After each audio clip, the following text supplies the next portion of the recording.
2020년의 1부는요 콘서트와 소정학상 시상식으로 구성되어 있습니다. 근데 그 1부 첫 번째인 이 북콘서트는 사실상 북콘서트이자 저희 회원이셨던 남기호 선생님에 대한 추모의 시간이 될 것 같습니다. 그래서 그 시작을 남기호 선생님과 오랜 시간 함께 하셨던 영현 선생님께서 해 주시고 하셨고요. 남기호 선생님의 한문적 생애 소개를 간략하게 영현 선생님을 통해서 듣도록 하겠습니다. 안녕하세요. 오늘 한 10분 정도 제가 이제 남기호 선생님을 추모하고 기억하면서 이런 나름 PPT를 마련했어요. 일단 지금 인사 말씀을 길게 해주신 곧 전 회장님이 계신 박정화 회장님께 감사드리고 이 행사 마련된 데는 일단은 현남수 위원장님한테 제가 좀 건의를 했어요. 근데 흔쾌히 받아주셨고 그다음에 이방선 선생님이 본인이 없어서 북콘서트를 해보는 게 없을까 또 그런 제안을 주셔서 굉장히 좀 참신한 그 아이디어다 이렇게 해서 또 여기 계시는 박민철 위원장님께 말씀을 드리니까 흔쾌히 받아들여 주셨고 여러 사람 여러분들의 그 도움이 있어서 이런 추모의 시간을 마련하게 됐는데 제가 이제 이걸 준비하면서 마음이 좀 섭섭했어요. 근데 남기호 선생님 부인 정효정 선생님이 한테 제가 이제 일단 알려드리고 오늘 참 오시려고 했는데 살아남을 때는 살아야 되기 때문에 무역회사에 지금 다니고 계시는데 거기 다니시기 때문에 못 오시고 저녁 때 오실 수 있겠다 이렇게 저한테 말씀을 전해주셨다가 그것도 좀 어렵겠다 그래서 협력을 하시고 한철연에서 사진이랑 짧은 동영상 이런 걸 이제 촬영을 하면 제가 전달해드리겠다 그렇게 하고 또 정혜정 선생님한테도 중요한 어떤 남기호 선생님의 자극을 좀 받았습니다. 그래서 그 사진 자료를 중심으로 해서 좀 살펴보도록 하겠습니다. 자, 보시면 남기호 선생님은 저는 잘 몰랐는데 이제 가톨릭 성악회 그게 열심히 하시더라고요. 정말 신실한 가톨릭 신자였다고 하고 세례명도 이제 마르틴이라고 하고 제가 남기호 선생님 그 입관식이라고 할까요? 앞에 발인할 때 봤는데 그 신부님이 오셔가지고 이렇게 가톨릭식의 의식을 했을 때 마르티노 남기호 막 이러더라고요. 그래서 그랬구나. 제가 남기호 선생님하고 오랜 관계가 되고 친했음에도 불구하고 또 그런 얘기는 이제 나중에 하면 되지. 그리고 또 남기호 선생님이 원래 또 말씀이 없으시고 과묵한 성격이어서 오히려 이제 남기호 선생님이 돌아가신 다음에 그런 걸 좀 알게 된 이런 아이러니가 좀 생겼습니다. 부인께 이제 여쭤보니까 이 가평군 청평에서 태어나셨고 어머님, 아버님도 지금 청평에 계시면서 거기서 가끔씩 그 무슨 노각 아시죠? 깻잎 막 이런 걸 저한테 전달을 해주는 거예요. 그래가지고 이게 뭐야? 엄마가 해주셨는데 너무 많아서 나눠준다고 그렇게 이제 받기도 했던 기억이 나기도 하고요. 사진 보시겠어요?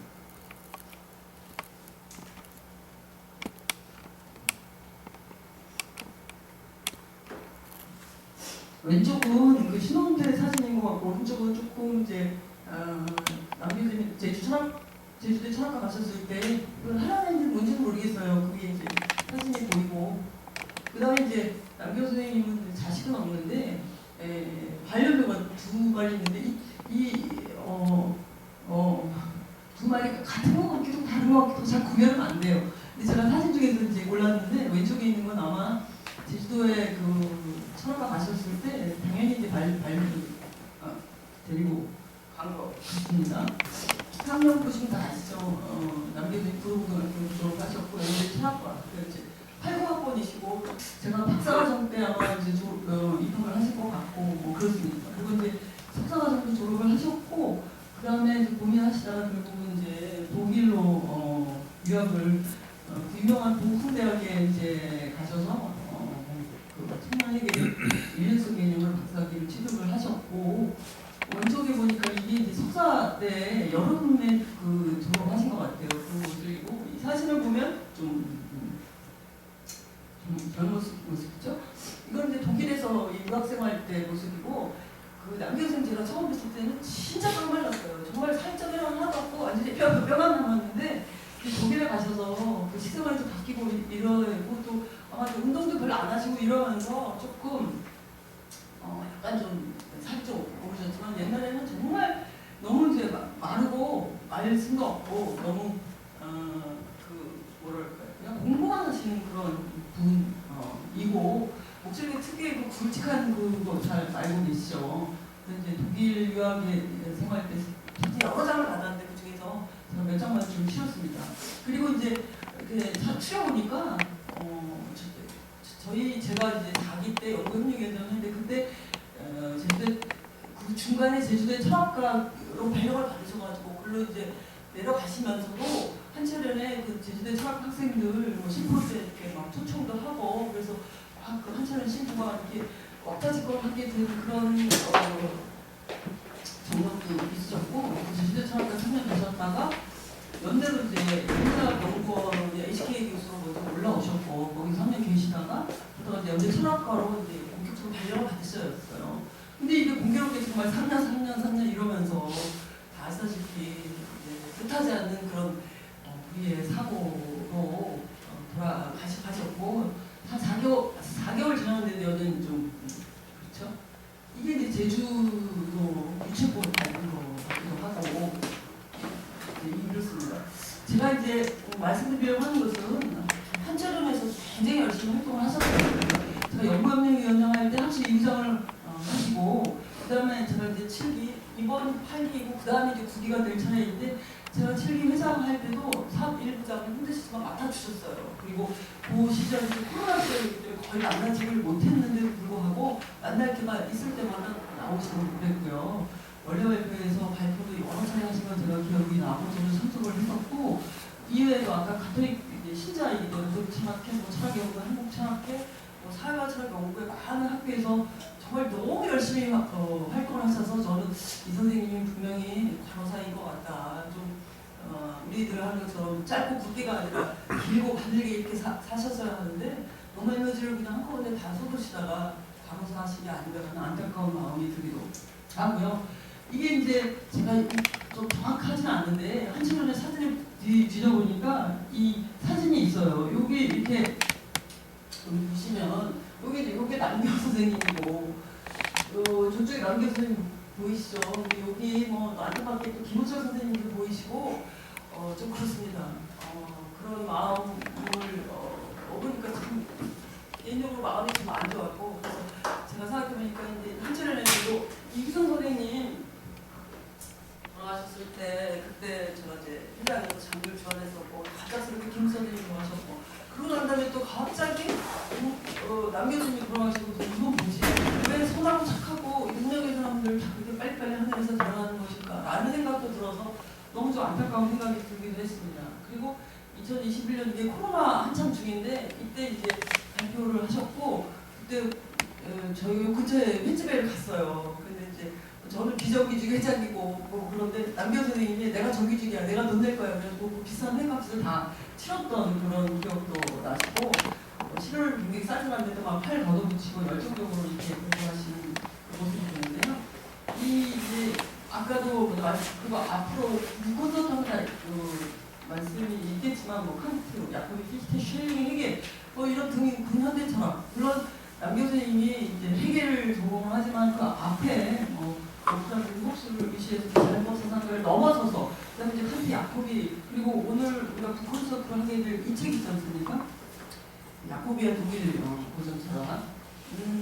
이것이 이제 유작이 되어버려서 좀 안타깝긴 하지만, 이 선생님의 학문의 깊이가 얼마나 깊은지, 그리고 제가 느끼기에도 꾀를 전혀 모르시는 분이에요. 그냥 묵묵히 속았지. 그래서 제가 부인한테 그런 얘기를 들은 적이 있어요. 독일 유학 시절에 제가 우연히 기회가 돼가지고 베를린에 잠깐 1년 동안 갔었는데, 그때 남 교수님 계셨던 보쿰에 한 2박 3일을 간 적이 있어요. 근데 부인이 뭐라고 하냐면, 자기네가 빌린 그 독일 집이 있는데 거기에 조그만 골방이 있고 거기 책 쫙 쌓여 있는데, 남교 선생님은 나오지도 않고 햇빛도 안 보고 그냥 하루 종일 며칠 동안 거기서 계속 그 독일어 텍스트하고 헤겔 전집 있거든요. 그걸 이제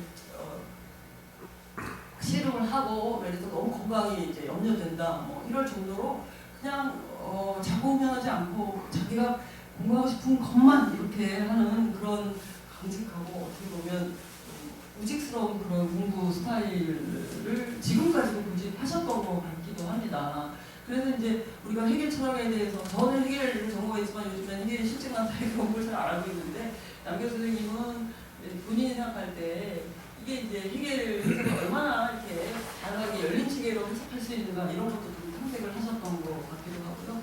논문은 이제 너무 많기 때문에 논문이 한 수십 년 이상이 되기도 하는데 이렇게 추린 것은 남교 선생님이 이 책의 앞부분에 본인이 그래도 나는 이 논문을 좀 치우고 싶다 해서 그걸 제가 이렇게 뽑아가지고 하는 것이에요. 그래서 제목을 보면 뭐 예를 들면 어쩌고저쩌고 해겔의 자살론, 뭐 칼 슈미트의 국가론에서 리바이던 어쩌고저쩌고 이런 제목이 참 문제도 독특하고 의의가 있다 이런 생각도 들기도 하는데 논문만 쓰신 게 아니라 아까 뭐가 그러셨죠? 두 권의 책이 있는 데다가 거기 저희 책을 다 받았는데 받아가 놓고 그 집에다 이렇게 썩혀놨다가 요즘에서 조금 들여다보고 저도 아까 박정 회장님 말씀대로 저도 남교 선생님 그 논문 심사를 굉장히 많이 의뢰를 받았어요. 그러면 다른 사람들은 한 원고지 한 130매 이런 정도인데 남교 선생님 항상 200매를 넘는 거예요. 원래는 한 차례 정상 그게 200매 넘으면 이게 뭐 굉장히 불가이겠지만 논문이 워낙 출중하니까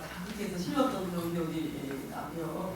그리고 이제 2023년 작년에 6월쯤에 이제 초고가 거의 탈고가 돼가지고 마무리 작업을 하는 와중에 2학기를 앞두고 덮고 뭐 이런 그 중에 결국 2학기를 맞이하지 못하시고 유명을 달리하셨던 그런 거 같습니다.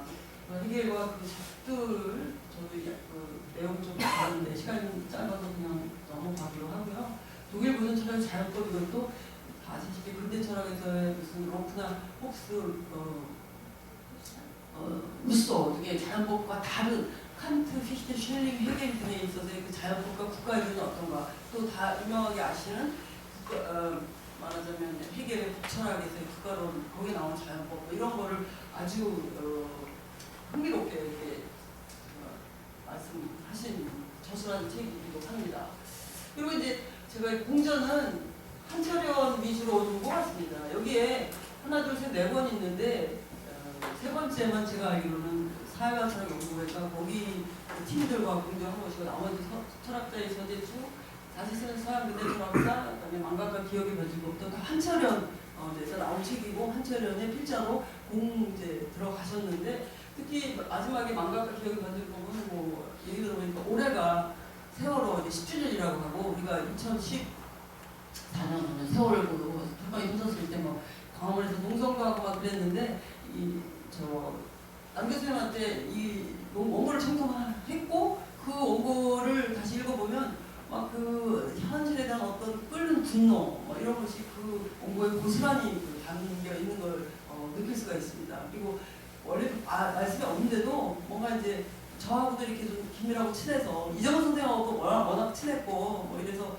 우리 셋이 많이 좀 만났던 것 같아요. 근데 그때 이제 뭔가 현실적인 얘기가 나오면 남교 선생님이 그 이렇게 양 같은 성격에 확 불 같은 성격으로 이렇게 변하고 이런 모습을 좀 볼 수 있었습니다. 그래서 이 책들은 대부분 한철연 작업과 연관되는 것이고 를 이제 왔습니다. 그리고 번역서가 이제 두 권이 있고 이 번역서 두 권도 어떻게 보면 굉장히 묵직한 책이죠. 이 게르고 비례는 풀가라는 책, 이 책도 굉장히 이제 두꺼운 책인데 저 이 책도 받았고 두 번째 책은 못 받았지만 포즐렉의 개념서 사전이래가지고 근대 철학의 키워드를 쫙 입혀서 한 20여 권까지 나온 것 같아요. 그 중에서 이제 이번 같아요. 남교 선생님이 번역을 하셨다는 걸 저는 이번에 알았어요. 왜냐하면 이 책이 있었나? 저도 이제 세상 좀 반성을 하게 됐는데요. 이런 책이 있습니다. 저는 그 추호서라고 할 것은 지금 말씀드리면서 중간중간 다 말씀 드렸는데 남교 선생님의 성품이라고 하는 것은 얼굴에 그대로 쓰여 있기도 하고 정말 평소에 자기가 옳다고 생각하는 것은 이렇게 물불을 가리지 않는 그리고 한 가지 말씀이 기억나는 것이 남경 선생님 외삼촌으로부터 굉장히 영향을 많이 받았다 그런 얘기 가끔 해요. 그래서 왜 그랬더니 외삼촌께서 뭔가 좀 현실에 좀 발언도 하고 노동운동도 하고 뭐 그런 분이셨다고 하기도 하고요. 그래서 이제 한참 꽃 피울 그런 나이에 남경 선생님이 어쩐 일인지 그런 일이 일어났다는 것이 지금도 좀 믿기지 않기 때문에 뭐 저는 몇 마디로 이렇게 남경 선생님의 어떤 그 성경을 다 표현할 수는 없지만 몇 가지 뭐 이런 정도로 말씀을 드리고 합니다. 네. 그리고 이제 남경 선생님이 돌아가셨을 때 제가 한 4일 동안 계속 같이 있었는데 이게 이제 이런 오른쪽에 여기 보시면 하여간 남경 선생님하고 저는 이렇게 이계정 선생님도 이렇게 해서 셋이 함께 트리오로 굉장히 잘 어울려 다녔던 것 같고 그래서 토요일에 가끔 제가 전화를 하면 전화를 안 받아요. 지금 왜 전화 안 받지? 그러면 이제 뒤늦게서 저한테 문자를 보내가 전화하면서 누님 이렇습니다. 이런 목소리가 아직도 그 기억에 이제 남는데 여기 보시면 이거 있지 않습니까? 이거 이제 가톨릭식으로 이렇게 장례를 치렀던 뭐 그렇습니다. 그래서 이제 제가 영환 씨 이런 표정들 잠시 표정을 담아왔고 여기가 이제 연대 오른쪽에가 연대 국가대 앞에 지금 이 친구가 남경 선생님의 큰 조카입니다. 남경 선생님은 이제 자식이 없기 때문에 남경 선생님 큰 조카가 영종사진을 이렇게 들고 여기 이제 이분이 동생분이세요. 동생 키가 크시고 여기 남경 선생님 연구실. 저도 여기를 이렇게 들어가서 이거 다 제가 찍은 사진인데 솔직히 말씀드리면 저는 남경 선생님이 죽은 다음에 연구실 들어갔어요. 너무 어처구니가 없더라고요. 왜냐면 언제든지 갈 수 있다 이렇게 생각을 했는데 그 3년 사이에 어찌해서 못 간 거예요. 그래서 나도 참 너무한 사람이 되어버렸다 이런 생각이 듭니다. 그래서 이제 건강 공무원인데 네, 너무 마치겠습니다. 네, 고맙습니다.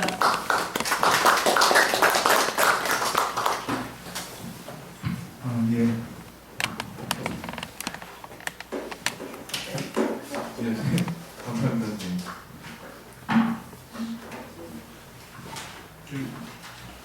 명용 선생님께 그 박수 한번 부탁드리겠습니다.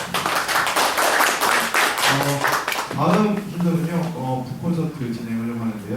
오늘 그 양교수 유작인 야코비아 교육 철학에 대해서 동료 선후배 선생님들께서 PK 나와주셨고요. 이병찬 선생님, 이관장 선생님, 현경 선생님 앞자리 모셔서 다 같이 편하게 얘기하시는 걸로 했으면 좋을 것 같습니다. 제가 개인적으로는 남교수님하고 잘 모릅니다.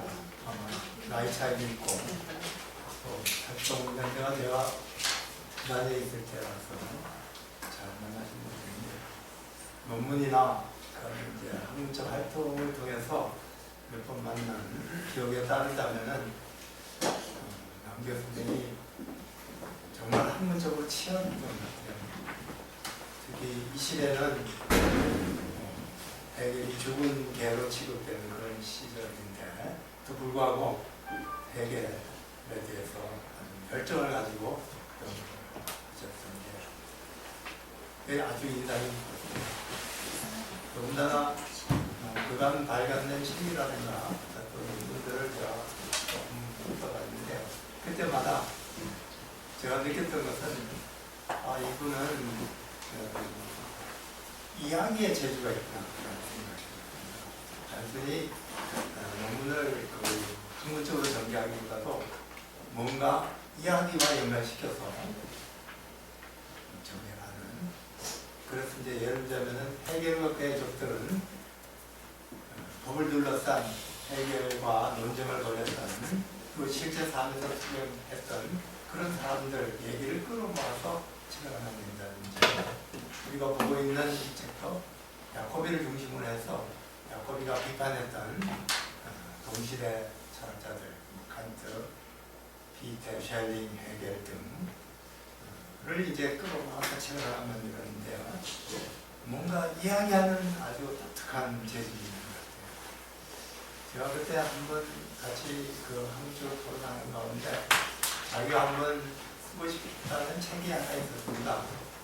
뭐냐면은 헤겔 그 저서 가운데 헤겔이 문학이나 예술과 관련해서 쓴 그런 내용들이 있는데 예를 들어서 야코비 볼데마를 비판한 부분도 있고 또 안티고네를 비판한 그런 부분도 있고 또 다양한 부분들이 있는데 그런 것들을 끌어모아가지고 자기가 책을 한번 읽고 싶다 그런 얘기를 해서 참 좋은 생각이다라고 얘기를 했었던 것 같은데요.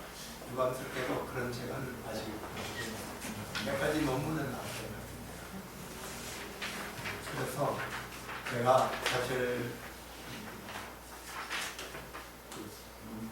이 20살 하기에는 나이가 좀 많아서 제가 먼저 죽어야 되는데 후배 한참 어린 후배가 먼저 죽어서 저로서 좀 마음이 참담합니다.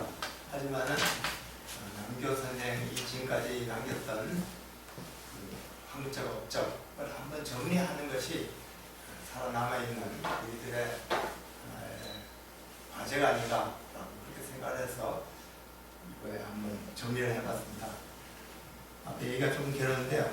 간단하게 제가 글을 써가지고 왔습니다. 그냥 읽는 걸로 제시하도록 할게요. 필자가 알기로 남기호 교수는 그동안 2번의 연구서를 냈다. 헤겔과 그의 독일 고전 철학의 자연법이다. 위의 두 연구서는 법 철학적 내용을 담고 있다. 남 교수는 그동안 여러 논문을 작성했고 그중 헤겔 관련 논문들을 제외하면 대부분 논문이 야코비와 관련된 논문입니다. 아마 야코비 관련 논문들이 이번 유고집으로 발간된 책, 유고집이라 할 수 있나요? 생전에 아마 다 만들어 놓고 봤으니까 생전에 나온 책이라 했겠대요. 야코비와 독일 고전 철학으로 집성된 것으로 보입니다. 앞서 발간된 2권의 책에서 주로 논의되는 것은 헤겔 당시 독일에서 전개된 계몽주의의 자연법 사상과 낭만주의의 역사법 사상 사이의 문제이며 이번 책에서 주로 논의되는 것도 낭만주의자인 야코비가 전개한 독일 고전 철학자에 대한 비판이니 양 교수의 철학적 문제의식 속에서는 낭만주의와 합리주의 사이의 대결이 가로되어 있다고 볼 수 있다. 이런 논의 가운데 남 교수의 입장은 대체로 헤겔의 자연법과 이성적 인식을 옹호하는 입장이지만 남 교수는 헤겔을 단순히 계몽주의와 합리주의의 계승자로 보지 않고 헤겔을 비롯한 낭만주의의 비판을 수용하면서 합리주의를 발전시킨 그래서 합리주의와 낭만주의 이성과 계시 양자를 종합시키려는 그런 시도를 하지 않았나 생각합니다. 독일 낭만주의는 적어도 1807년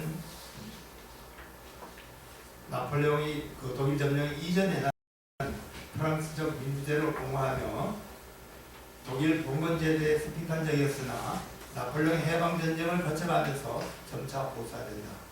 중세를 낭만하며 오스트리아 메테르니의 반동체제를 옹호하는 이데올로기로 전락합니다.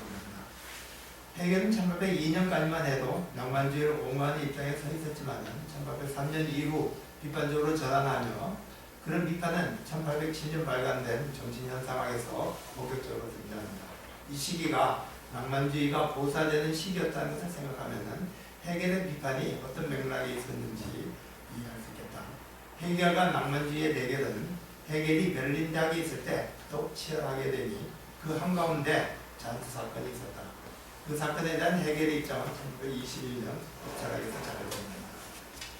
헤겔의 낭만주의 비판은 지금까지 주로 셸링 철학과의 관계에서 논의됐다고 볼 수 있는데 남 교수의 연구 덕분에 셸링 이상으로 야코비가 문제된다는 사실이 밝혀진 것 같다.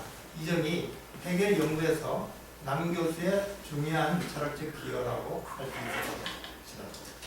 독일 낭만주의는 자연 속에서 신을 추구하는 그들의 자연과학과 계몽주의 흐름에 대립하면서 자연 속에서 신의 존재를 다시 회복하려는 시도 가운데 출현했다. 독일에서는 베테의 질풍노도의 시기에 시작된 낭만주의는 그 후 크게 보아 3가지 흐름으로 전개됐다고 볼 수 있다. 하나는 셸링이며 또 하나는 야코비고 또 다른 하나는 프리드리히 슐레겔입니다. 쉘링은 스피노자 자연 개념을 끌어들여 실질적 통일을 자연의 무한한 생산력을 통해서 바꿔내려 했다는 점에서 합리적 이성을 넘어서지 않았다. 그에 반해 야코비는 심지어 쉘링적 자연 개념조차 초월적 인격신을 이성으로 끌어내린다고 비판하면서 신은 오직 신 자신의 계시를 통해서만 인식될 수 있다는 입장이다. 그에 반해 프리드리히 슐레겔은 지적 직관과 이성의 역할을 상호 무한적으로 이해하려 했다. 즉 지적 직관을 통해서만 이성의 활동은 신의 인식으로 인도될 수 있으며 이성의 비판 없이는 지적 직관은 망상으로 전환될 수 있다는 것이다. 이런 차이점을 고려할 때 남겨스가 해결을 파악한 데서 하필이면 야코비에 대해 특별하게 주목했는가가 문제가 될 것이다. 야코비는 상당히 개신교적인 입장인데요. 아까 제가 몰랐습니다만은 남 교수는 가톨릭 신자였던 것 같아요. 가톨릭 신자로서 개신교 야코비에 대해서 상당히 주목했던 게 좀 특이하다는 생각이 들었습니다. 아마 그의 스승이 독일에서 예측행간 그 사람이 아마 야코비를 주로 연구했고 또 해결을 연구했던 사람이기 때문에 그래서 좀 연관이 된 것이 아닌가 싶기도 한데요. 자, 필자는 야코비를 직접 연구한 적은 없으나 남교수의 책을 통해 어렴풋하게나마 야코비의 생각을 이해할 수 있었다. 그는 의거해 볼 때 야코비의 근본 입장은 이렇게 정리할 수 있겠다. 즉 신은 초월적 인격적 존재이며 자유로운 의지를 발휘하는 자이니 신에 대한 합리적 개념을 통한 어떤 인식도 신을 부정하는 무신론으로 제각하게 된다는 것이다. 야코비에 따라서 뭐 칸트도 쉘링도 슐레겔도 모두 다 해결도 마찬가지죠. 무신론자라고 말할 수 있겠죠. 야코비는 인간이 신에 대한 조건은 인간적 이성이 아니라 인간이 기속하는 이성, 즉 오직 신이 인간에게 부여한 계시를 통해서 가능하다는 입장이다. 남교수에 따르면 야코비는 칸트나 헤겔보다는 오히려 쉘링에 대해 더 비판적이며 칸트나 그 헤겔과는 비판적이었습니다만은 무전한 관계를 유지하고 있었는데 실제 삶에서는 반면 쉘링은 아주 실제 삶에서조차도 대결을 벌였던 같은 낭만주의자인데도 서로 상당히 비판적이었던 겁니다. 양자세의 대결은 특히 치열했던 것으로 보인다. 남교수는 쉘링에 대한 야코비의 비판을 아래와 같이 정리하고 있다. 아래 문장을 생략하도록 할게요. 자, 이상은 야코비가 신이 자신의 근거로부터 자신을 전개한다는 쉘링의 주장을 비판하는 것으로 보인다. 이번 발간된 책에서 남 교수가 초점에 두고 있는 것은 쉘링과 야코비의 대결에 있다기보다는 오히려 쉘링과 헤겔 사이에 야코비와 헤겔 사이의 대결이라고 해야 되는 문제가 있겠습니다. 양자의 대결에서 다뤄진 논점은 주로 헤겔에 져서 믿음과 암이라는 1802년 발간된 책에서 이 글은 쉘링이 헤겔과 함께 발간한 철학 비판 저널에 실린 글인데 이 글에서 헤겔은 야코비적 이성, 이 신성의 사원을 세우는 것과 동시에 악마에게 예배당을 지어준다고 그러니까 계시는 신으로 다가갈 수도 있지만은 또 주관적인 환상, 착각에 빠질 수 있지 않느냐 그런 비판에서 말했어요. 즉 계시로 얻어지는 지식이 진리인지 허위인지 가려낼 방법이 없다는 비판이다. 그런데 야코비는 이런 비판에 대해서 거꾸로 이성을 통해서 신에 도달할 수 없다면서 헤겔을 이솝의 소처럼 이솝의 이야기에 나오는 소처럼 커지르고 배를 부풀리다 터져버린 개구리의 우화에 비슷하다. 그러니까 이성을 통해서 신을 인식하려고 한다는 것은 개구리와 똑같다 이런 얘기죠. 야코비는 여기서 형용사적 이성과 명사적 이성을 구분한다. 형용사적 이성은 인간에 속하는 이성이며 명사적 이성은 인간이 그에 속하는 신의 이성이죠. 전자 이성은 자연 사물을 제약되고 매개된 표현적 사설 속에서 인식하는 것이기에 소자연적 무제약자는 이런 이성을 통해서는 파악할 수 없다고 한다. 야코비는 위에서 말한 것처럼 인간이 자유로울 수 있는 것은 신적 이성에 인간이 기속되어 있기 때문이니 인간의 자유는 신적 이성의 존재를 입증한다. 봅니다. 남교수에 따르면 해겔은 그 후 야코비가 삶에서나 또 철학에서 야코비와 화해를 말좀 이상한 거죠. 그 후 삶에서나 철학에서나 야코비와 화해를 하면서 새로운 전환점을 맞이한다고 본다. 한편으로 해겔은 1807년 반베르크 시절 리타 함모 그의 친구죠. 중대를 거쳐서 야코비와 개인적으로 화해한다. 이런 화해는 남교수에 따르면 프로테스탄트에게 주어졌던 정치적 개혁 과제에 대한 공감과 야코비 가마력 있는 인격 때문이었다고 합니다. 그 결과 1812년 야코비가 죽자 해겔은 그의 학문적 기회에 대해서 노력합니다. 해겔은 평생에 걸쳐 철학적으로는 야코비에 대해서 비판적이었지만 남교수에 의하면 야코비의 비판을 수용하여 자신의 철학을 발전시키려 시도했다. 이게 남교수가 야코비에 관한 책을 쓰게 된 결정적인 계기이고 남교수가 철학에서 평생 동안 해결을 연구하면서 추구했던 목표 지점이 아닌가 그렇게 생각하면서 그 점을 제가 조금 상당히 살펴봤습니다. 남교수는 이런 전화를 통해서 해겔은 매개적 직접성의 철학에 이르렀다고 주장합니다. 즉 존재는 매개되어 있으면서도 그 매개 자체가 지향되어 있다는 것이다. 직접성, 즉 계시는 야코비에게서는 순수한 예감 또는 동경의 형태를 취한다. 그렇다면 이런 직접성은 해겔에게서 어떤 방법으로 출현할까? 그러니까 야코비의 직접성 개념이 해겔에 영향을 주면서 그 매개의 철학에서 해겔은 넘어서서 매개된 직접성의 개념에 이르렀다고 하니까요. 그러면 이 직접성이 야코비의 직접성, 그러니까 계시라는 개념이죠. 이것이 해겔에게 어떤 영향을 줬는가를 한번 살펴보자는 거죠. 해겔에서는 어떤 방식으로 출현할까? 그에 져서 야코비 이 책에서는 이 부분의 서술은 아주 간략하게만 이루어졌다. 그 부분을 정리하자면 다음과 같다. 우선 해겔은 인륜적 통일성이 사라진 시대에 한편으로 현실의 분리와 분열을 냉철하게 직시해야 한다고 했다. 그러나 해겔은 여기에 머물러서는 안 되며 이런 분열된 존재 속에 이미 내재하는 관계를 또한 파악해야 된다고 주장했는데 남교수는 바로 이 측면이 야코비의 비판을 수용한 측면이라고 본다. 남교수는 명확하게 말하지 않았지만 아마도 이 관계는 직관적으로 파악될 수 있는 것이라고 생각했기 때문일 것이다. 그래서 해겔이 관계의 측면을 강조했던 것이 바로 야코비의 영향이었다라고 평가를 하고 있는 것 같아요. 남교수가 해겔 철학의 핵심으로 파악하고 있는 매개된 직접성의 철학은 아마도 남교수가 쓴 논문 매개된 직접성의 변증법 2016년 발표됐던 것 같은데요. 이 야코비 이 책에서는 매개된 직접성이라는 개념이 그 야코비로부터 영향을 받았다라는 얘기까지만 나와요. 이 매개된 직접성의 개념을 상세히 설명하지 않았어요. 그래서 제가 찾아보니까 그 남교수가 쓴 논문이 있는 것 같아요. 거기에 아마 상세하게 설명되어 있는 것 같은데 이 논문에서 남교수는 해겔이 철학 백과 요강, 백과 전서를 얘기하죠. 전개한 객관적 사회의 발전을 다루었다. 간단하게 이 논문에서 남교수의 설명을 따라가 보자. 우선 객관적 사회의 첫 번째 형태는 몰의식적 직접성의 사유다. 그것은 직접적 접촉에 따른 사유이거나 자명한 자기 연관 속에 일어나는 사유이다. 전자는 경험적 사유를 지칭하며 후자는 아마 형식 논리학적 사유를 말할 것이다.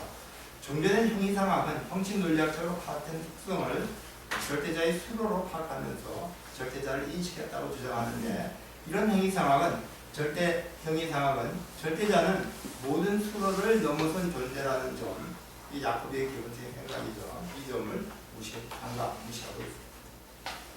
두 번째, 객관적 사유의 단계는 매개적 사유이다. 직접적 존재 자체가 이미 매개되어 있다는 주장인데 대상은 사유의 범죄에 의해서 구성되어 있다고 말한 칸트의 비판 철학이 그 전형적 예가 될 것이다. 그러나 해겔은 칸트는 이런 범죄 자체를 이미 직접 주어진 것으로 전제하고 있다고 말한다. 칸트는 이런 범죄 자체가 어디서 나왔는지를 설명하지 못한다. 더구나 범주가 구성하는 것은 경험인데 이 경험은 어떤 대상으로부터 주어지지만 한전히 이 경험을 넘어선 그 대상은 인식할 수 없는 무자체. 한계에서 이 경험을 넘어선 대상은 인식할 수 없는 무자체이다. 결국 두 번째 매개의 단계는 무지에서 무지, 사회에 걸쳐져 있는 인식에 불과하다. 해결은 객관적 사유의 세 번째 단계를 설정한다. 이것이 바로 야코비의 지적주의이다. 즉 무한자에 대한 신앙을 통해서 얻어지는 계시적 인식이다. 해결은 직접지를 세 가지 관점에서 설명한다. 우선 이런 직접지는 경험적 내용을 형이상학한 결과물일 수 있다. 즉 인간적 인식이지 신의 계시라고 확립할 도리가 없다는 것이다. 둘째로 이 직접지는 매개적 암과 대입하면서 그 자체가 하나의 독단이 되고 있다. 앞에서 얘기했던 것처럼 이 직접적 계시는 신을 가르쳐줄 수도 있지만 악마를 지배할 수도 있다. 그런 얘기죠. 해결은 한편으로 야코비에 북한에 있지만 다른 한편으로 야코비의 개념을 자기 마음대로 재구성하면서 자기의 철학으로 나가는데 논점은 감각적 경험과 지적 직관 사이의 관계에 있다. 여기서도 이제 남 교수가 그 해겔이 제시한 철학, 매개적 직접성의 철학을 이제 제시하는데 이 부분은 상당히 좀 어렵습니다. 이야기에 좀 정리가 잘 안 되는 부분인데요. 나름대로 정리해보자면 아마 이런 부분이 이런 말이 아닐까 제가 생각합니다. 야코비에게서 감각적 경험과 지적 직관은 직결되어 있다. 즉 감각적 경험이 곧바로 자기를 넘어서는 지적 직관이 된다.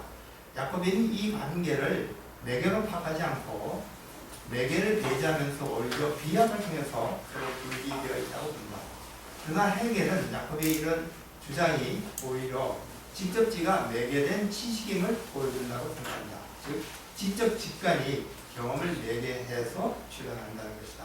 그러니까 야코비는 감각적 경험과 지적 직관이 직결되어 있는데 여기에 비약이 존재한다는 거고요. 반면 해겔은 이 감각적 경험을 매개로 해서 지적 직관에 이른다. 이렇게 생각했다는 거죠. 남기세에 따르면 야코비가 매개의 지점을 강조하는 것은 야코비가 매개가 지향되어서 직접성에 된다는 해겔의 보연 변주법적 논리인데요. 매개가 지향돼서 직접성에 이른다는 이 변주법적 논리를 이해하지 못했기 때문이라 한다. 자, 그렇다면은 해겔에게서 매개 자체가 지향될 수 있다는 것은 어떤 의미일까? 여기서부터 이제 제가 마음대로 생각해 보는데요.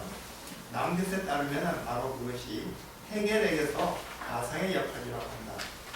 세계 유한한 존재들은 단지 가상일 뿐이요.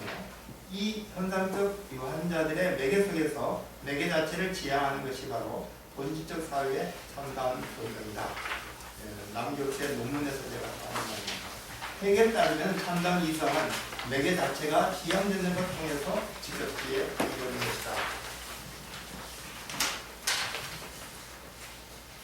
자, 이상에서 남 교수의 평생에 걸친 철학적 고투를 간략하게 살펴보았다.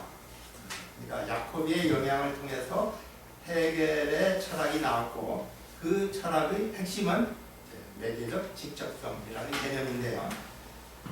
자, 하지만 이 매개적 직접성이 무엇일까? 직접적으로 주어지는 것으로 보이는 경험이 사실은 매개된 것이라는 말일까? 아니면 매개가 그 한계를 드러내면서 지향되고 다시 직접적 계시가 요구된다는 말일까? 좀 애매모호한 구석이 있는 것 같아요. 많은 논의가 필요한 개념으로 보이는데 자, 여기서는 이제 그런 논쟁을 전개하기보다는 남기의 철학적 입장이 야코비를 통해서 해겔이 매개된 직접성의 개념에 이르는 길이었다는 사실만을 밝히고 끝내고 한다. 이상 저기 남교수의 철학적 구축을 제가 한번 정리해 보려고 했는데요. 이상 마치도록 하겠습니다.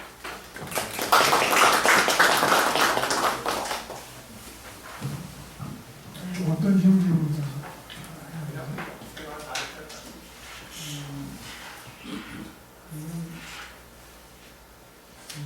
이게 페이지만 복사를 해서 3장인데 한 페이지만 겉에 거 한 장만 하면 될 거예요. 나머지는 다 주시고요. 그냥 메모한 거예요. 나눌만한 게 아닌데. 네. 나눠주시면 나눠주시고.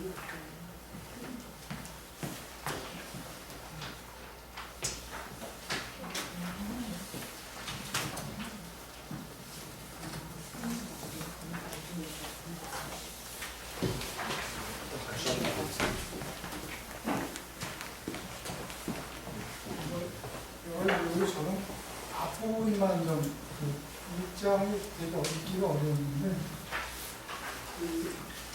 야코비가 누군지를 이해하려면 이제 스피노자 이해가 어땠는지를 좀 알아야 될 것 같아서 우리가 이제 스피노자 하면 신즉 자연이 관계잖아요. 그래서 이게 무한자와 이제 유한자의 관계인데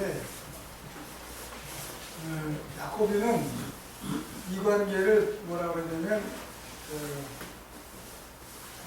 이 무한자로부터 유한자가 유출되거나 산출되는 것이 아니고 스피노자 앞에서는 그냥 내재하는 것이다. 그래서 내재적인 무한자. 그래서 무한자는 그러니까 존재지 무가 아닌 거예요. 무한자는 유한자 속에 내재하는 것이지. 그래서 스피노자한테 제일의 원칙은 뭐냐면 우리 아는 거 있잖아요. X는 1로 그러니까 물로부터는 아무것도 나오지 않는다라는 그거 팔메니데스적 문제를 이제 스피노자도 똑같이 갖고 있다. 유대교 전통에서 팔메니데스를 받아들여서 그걸 제1원칙으로 갖고 있기 때문에 무에서 유다가 가는 방식이 아닌데 멘델스존은 이제 그거를 이해를 못하겠다고 그러는 거예요. 도대체 내재하는 무한자라는 것이 무슨 뜻이냐?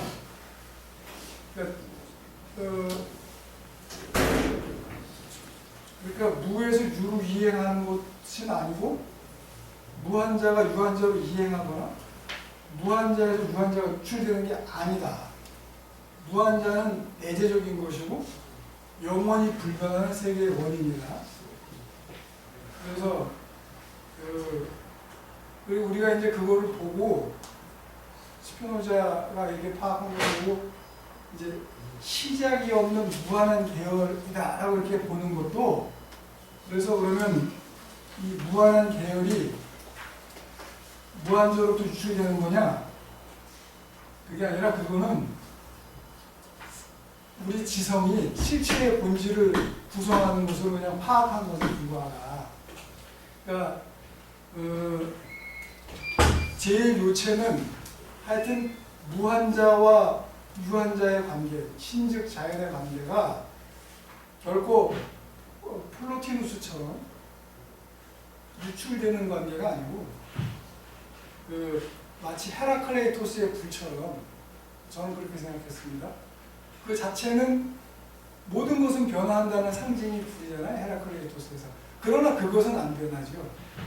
그래서 이 자연이 이렇게 변화하는 자체가 무한히 이루어지는데 근데 그거는 유한자 속에 무한자가 있는 것이고 거꾸로 말하면 무한자가 또 유한자 속에 있는 것이고 유한자는 무한자 속에, 무한자는 유한자 속에 있는 것이다.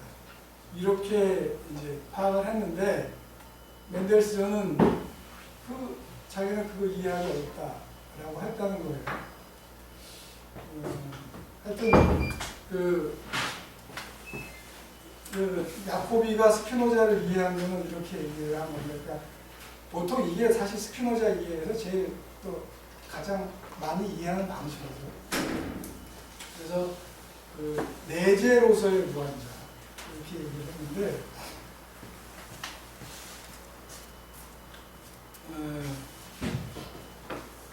여기까지는 이제 뭐 대충 제가 말을 잘 못했을지는 몰라도 대충 다 알아들으실 수 있을 거라고 생각하고요. 그 다음에 실체 속성 양태 있잖아요. 이거에 대해 가지고 이제 실체는 무한하잖아요. 무한 실체가 갖는 속성이 이제 연장과 사유잖아요. 무한한 연장과 무한한 사유인데 그래서 그로부터 나오는 소산성, 산출된 자연, 산출하는 자연이 아니라 산출된 자연이 무한한 연장들의 직접적인 양태들은 운동과 정지고, 그 다음에 무한한 사유의 직접적 양태는 이제 의지와 지성인데,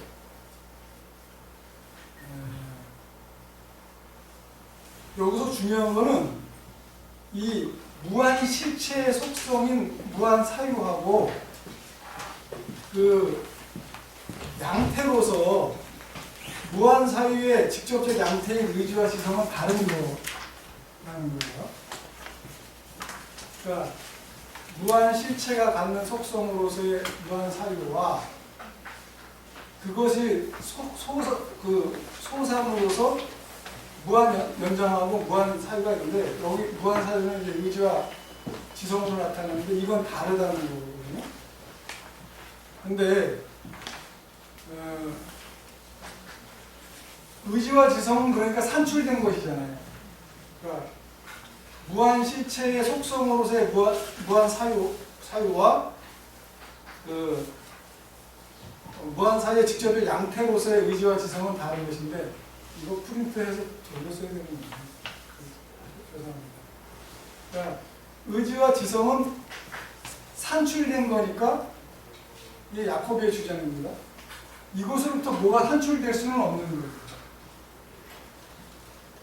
그래서 개별 사물, 개별 관념, 개별 개념들, 그래서 능산적 자연인 신의 본질의 직접적인 변용에 대해서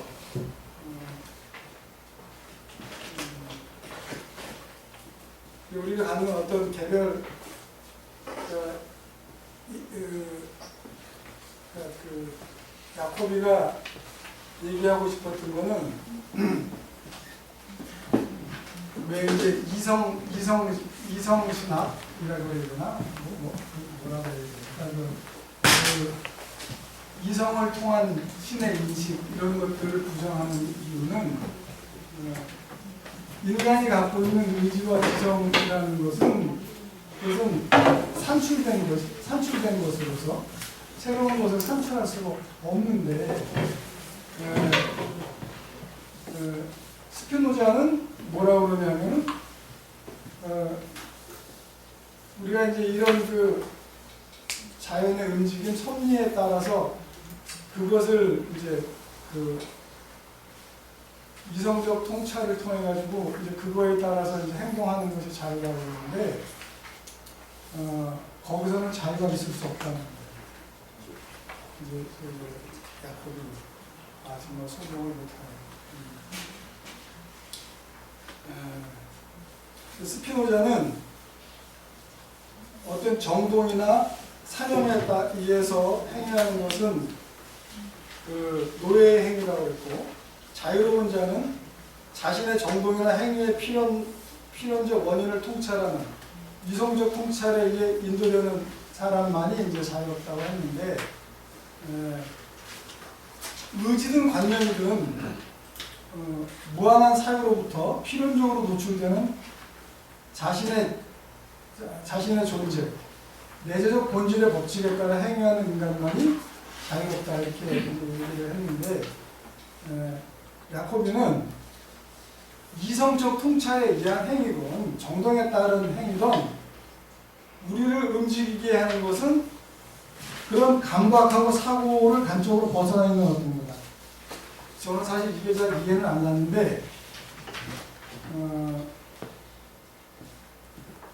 보통 우리가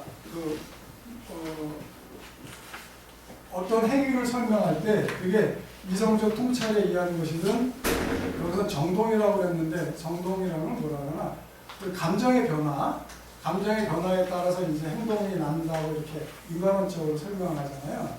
근데 야코비는 그 행위하고 감각하는 것이든 이성적 통찰이든 그것과 행위 사이에는 간극이 있다는 거예요. 우리가 이성적 통찰을 해서 하는 것과 그것이 행위로 이어진다? 이렇게 우리가 설명을 할 수는 있지만 인간론적으로 실제로는 그 둘 사이에는 내가 실제로도 행동을 하게 만드는 건 다른 일이다. 맞죠, 선생님? 제가 제대로 이해한 거예요. 네, 하여튼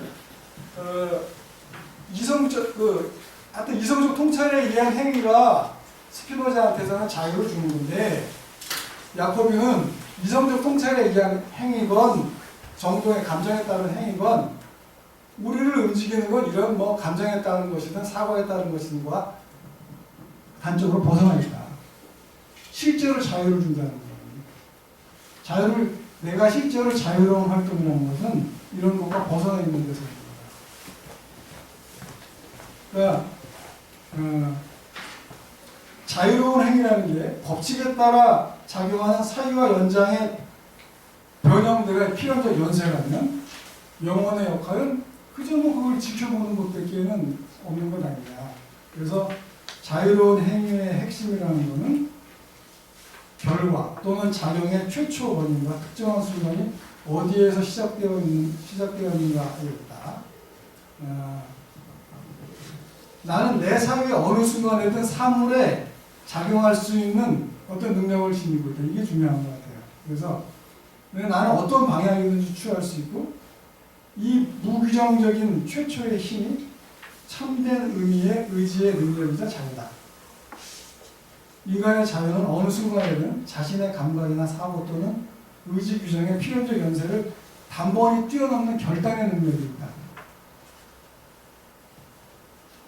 나는 자기 자신을 규정하는 원인으로서 의지의 본성이나 법칙을 모르며 나는 나 자신에 의해서 있는 것도 아니라 하여간 뭐 얘기를 길게 할 거 없이 하여간 이성적 통찰에 의해서 이거를 하는 것이 자유라고 봤는데 실제로다가 행위라는 거는 그렇게 이루어지는 게 아니고 내가 어떤 행위를 할 때는 나로부터 어떤 행위를 함으로써 어떤 작용을 내가 낳을 수 있잖아요. 내 행위가 작용을 낳는데 이것이 무슨 이성적 통찰이라든가 이런 것에 의해서 하는 게 아니라 내가 스스로 그걸 할 수 있습니다. 거기에 자유의 근거가 있지. 만약에 이성적 통찰에 의해서 그거에 따라서 행동한다면 그게 무슨 자유냐. 이렇게 야코비는 보는 것 같고 중요한 설명을 하나 빼먹은 것 같긴 하지만 하여튼 그렇게 보는 걸로 생각을 했습니다.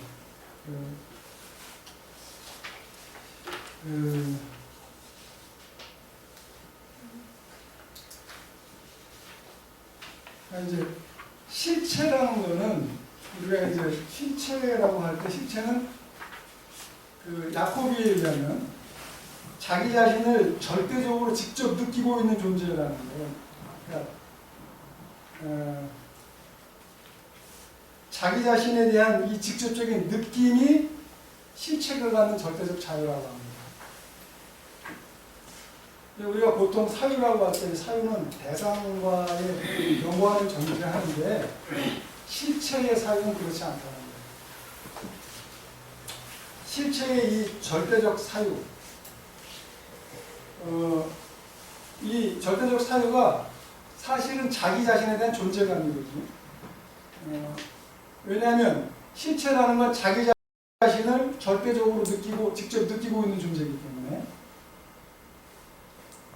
그래서 실체의 이 절대적 사유 혹은 존재감이 자신의 무한한 속성을 넘어 이에 선행에 존재하는 자신을 그 자체로 의식하는 어떤 절대적 자기의식 구조다. 이렇게 설명을 합니다. 실체라는 게. 인간 정신도 개념과 그 대상의 일치를 직접적으로 확신하는 존재감을 지니고 있다. 왜냐하면 이마고대이고 신의 형상대로다가 창조됐기 때문에 이 존재감이라는 것은 개념과 대상을 넘어서는 합의를 일으킵니다.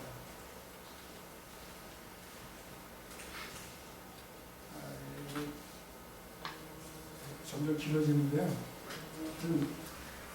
스피노자 주의자가 아니에요. 야코비는. 이성적 통찰에 의해서 그 신적 자연의 이 섭리 질서에 따라서 그것을 이성적으로 통찰하고 그에 따라서 행동하는 데서만 인간의 자유가 있다고 본다고 해서 야코비는 그렇게 보질 않았습니다. 그거를 그대로 쫓아 한다면 그거야 자유의 가능성이 없는 것이고 그 자유라는 거는 그 자기가 시작할 수 있는 능력, 그 도약 뭐 이런 데서 찾아줄 수 있다고 했는데 그 근거가 무엇인지를 잘 말을 못하겠네요.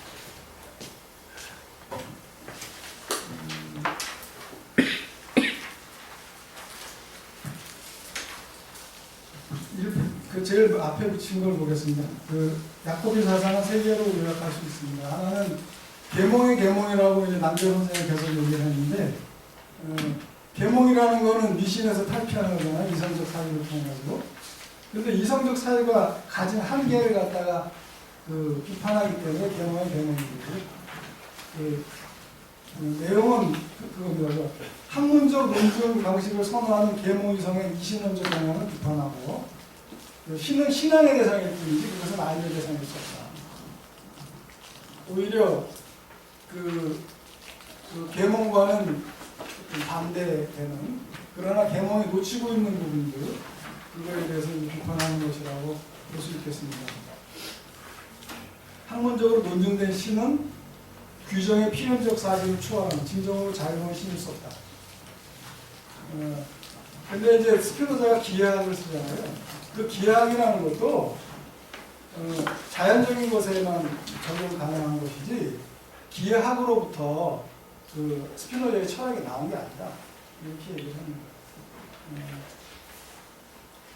인간의 자유의 능력은 매 순간 직접 신을 체험할 수 있는 유한자 내에 초자연적인 것에 유리다. 이렇게 얘기를 합니다. 이제 처음에 계몽의 계몽이라는 말은 일본이고요. 그 계몽이성의 이신론적 경향에 대한 비판이라는 뜻이고 또 하나는 이제 암과 믿음, 신앙과 학문은 분리거든요. 학문적 암과 신에 대한 믿음을 구분했고요. 신에 대한 믿음이 모든 지성적 실천의 행위의 근원적 목적, 뭐 이렇게 얘기합니다. 실천적 행위뿐만 아니라 인간의 실제론적 인식의 기원도 믿음의 기초지어야 하고 모든 입증은 이미 입증된 것을 전제하지 않을 수 없는 점에 다른 것에 의존하지 않고 그 자체로 이미 입증된 것은 계시에 의해 알려진 것일 수밖에 없습니다. 이렇게 얘기합니다. 그 다음에 이제 인격신에 대한 관심이라고 했는데 구체적 삶을 통해서 만날 수 있는 인격신을 이제 그 야코비는 그 카드로 삼았고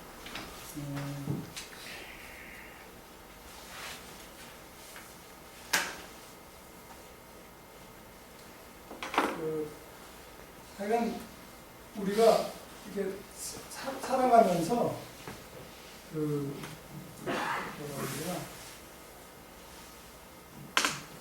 신을 뭐 늘상 이렇게 만날 수 있다는 거거든요. 그래서 그 데어이스트 곳을 누가 신인가를 묻지 바시스트 곳을 묻지 않는다. 신이 무엇인지는 창조적 세계에 대한 학문적 인식을 통해 얼마든지 알 수 있고 학문적 탐구는 알고자 하는 것을 뭐 해부하고 나누어 놓은 후에 고립된 규정의 연관사설을 재구성하는 작업이다. 근데 이러한 사슬을 전체로 다 해놓는다고 해서 또 자연질서가 곧 신이라고 할 수는 없다. 믿음이 발전해온 종교의 역사와 실천적 교육을 통해 자신의 인격성을 키워야 하고 대체 불가능한 개체적 각자성을 주는 한 개인으로서의 인격은 그 인격성의 창조자를 만날 수 있다. 하여튼 아까 선생님 말씀하신 대로 학문적으로 논증된 신론이라는 것은 다 이제 무신론입니다, 사실은. 그래서 이제 칸트, 피테, 슐린, 헤겔과의 대결을 모두 여기서 이제 비롯되는 것이고 아주 이제 독특하다고 생각했어요. 보통 이제 우리도 여기 써 있지만 이제 뭐 이성을 통한 알에 대해서 다 이렇게 시위를 하는 시기인데 이제 그것을 통해서는 뭐 안 된다. 그것만으로는 되지 않는다. 그리고 사실 신앙과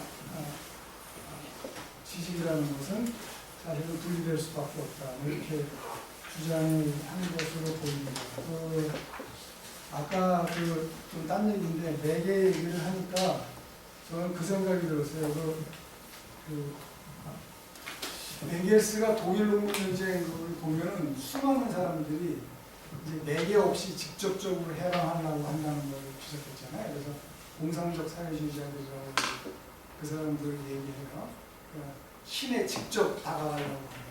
그러니까 그 현실이 어려우니까 그냥 불처럼 자기 몸을 던져가지고 죽는 거예요. 그래서 엥겔스를 우리가 굉장히 뭐라 그러나 좀 다소 도식적인 사람으로 평가절하는데 그렇지 않더라고요. 독일 농민전쟁을 보면서 그 민중들이 정말로 다 이렇게 직접 해방하기 위해서 막 던지는 거. 근데 그 시대에는 사실은 네 개가 시대적 여건이라는 네 개가 형성되지 않았다. 그래서 우리가 이제 내계적 사유를 대단히 중요하게 생각하잖아요. 근데 저는 거꾸로 생각해 봤습니다. 근데 혁명은 자꾸 내게 따지면 안 되더라고. 직접 갔다가 그 문화방처럼 동학농민전쟁도 전략이 어땠느니 막 이런 얘기를 하지만 우리가 높이 평가하잖아요. 그래서 그 사람들의 그 절절함, 야코비의 굳이 이제 제가 장점을 이렇게 따진다고 그러면 바로 그런 거 아닌가? 뭐 이런 생각을 해봤어요. 그 세상에 뒤 엎어야 되는데 이게 네 개 같은 것에 고리 없이 몰라 나는 무조건 직진이야 하고서 그냥 확 일어나서 불꽃처럼 살다가 가버리는 그런 생각을 좀 했어요.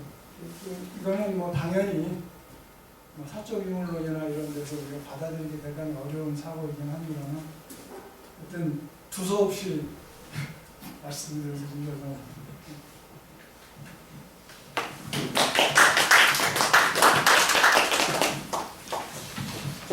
앞에 두 분 선배님들께서는 그 뭔가를 이렇게 열심히 적어오셨는데 저는 아무것도 준비를 못했고요. 그래서 되게 죄송스럽습니다. 저한테 이 야코비에 관련된 남기호 선생님의 이 저작은 상당히 힘든 책이었어요, 사실은. 아시겠습니다만 저는 하버마스를 공부를 많이 했거든요. 하버마스는 기본적으로 탈형이상학적 사유를 전개한 사람입니다. 그래서 그런 사람 책만 보다가 이런 그 무게 있는 형이상학적 사유와 또 어떤 존재에 대한 물음이라든가 아니면 인식, 이 근원에 대한 바탕에 대한 이런 무게 있는 얘기를 접하게 되니까 상당히 저로서는 한편으로는 거부감, 다른 한편으로는 그럼에도 불구하고 접근을 해보니까 이게 요새 문제에 있어서 결코 이게 간과할 문제는 아니구나 생각을 좀 해봤는데요. 일단 저한테 인상이 깊었던 부분은 야코비가 갖고 있었던 그 오성적 인식이 굉장히 폭력적인 것이다라는 그 문제의식이 저한테는 굉장히 좀 다가왔어요. 이른바 이제 칸티안들, 특히 이제 뭐 하버마스 다 칸티안이거든요. 하버마스, 로우스 다 칸티안들인데 칸티안들에게는 기본적으로 그 이성을 굉장히 신중하게 사용을 하고 오성적인 그 어떤 측면들 논의를 통해 가지고 논리적으로 언어를 구성을 하고 사용을 하는 그럼으로써 이제 세속 세계에서의 인간 사회에서의 사회적 세계를 어떻게 잘 조정을 할 것인지 이것이 이제 굉장히 중요한 문제인데 하만이나 야코비가 이제 계몽을 이제 이야기를 하면서 당신네들이 그토록 믿고 있는 이 이성의 그 논의적 사고, 이성을 바탕으로 한 논의 이게 오히려 계몽을 불러일으키기보단 하나의 신으로서 또 다른 신으로서 세속세계의 또 다른 신으로서 나타날 수 있다. 그거 주의해야 된다라는 이 문제의식이 과연 하버마스와 같은 또는 롤스와 같은 이런 논의를 중심으로 하고 있는 또는 합리주의를 중심으로 하고 있는 이런 사람들에게도 과연 그 물음이 이제 쉽게 혹할 수 있는 물음이 되겠는가 라는 점에서 좀 저한테는 좀 상당한 충격이었고요. 그리고 그 야코비가 사실은 좀 실제론자라고 이제 남교 선생님은 말씀을 하시는데, 그리고 그 실제론자적인 입장에서 스피노자나 그 독일 관념론을 채택을 하고 있는 사람들과의 첨예한 대립각을 세우면서 논쟁을 벌인 사람이다라고 이제 이야기를 하고 있습니다. 실제론자들은 사실 여러분도 잘 아시겠습니다만 객관적 실제론에 있어서는 플라톤이 이제 대표자인데, 그 근대 철학에 있어서는 이 객관적 실제론의 입장이 사실은 두들겨 맞잖아요. 거의 뭐 이게 하나의 미신이다라는 정도로까지 이제 가게 되는 그런 상황인데, 그럼에도 불구하고 겉으로는 이제 기독교적 신앙을 이제 옹호하는 상태에서 이제 야코비가 철학을 전개합니다만, 저한테는 그쪽으로서의 종교 철학자로서의 미신론과 싸우는 종교 철학자로서의 그러한 야코비보다는 어떤 세계의 진리 또는 진리와 가상의 문제에 관련해 가지고 진리가 객관적으로 실제할 수 있고, 그리고 주관적으로도 감성적 직관에 의해서 이게 경험될 수 있다라는 식의 이제 사고 방식을 통해 가지고 근대 철학의 근대의 세계에서도 실제로는 얼마든지 구제할 수 있다라는 이러한 기획은 상당히 야심만만한 기획이 아니었는가라는 생각이 좀 들어요. 그리고 요게 요새에 와서는 부각될 수 있다, 각광을 받을 수 있겠다는 생각이 듭니다. 그 이른바 이제 해겔도 야코비를 그런 식으로 이제 평가를 한 것 같아요. 평범한 현실 안에, 그 유한성 자체 안에 이미 신의 얼굴 혹은 진리 이게 담겨 있다.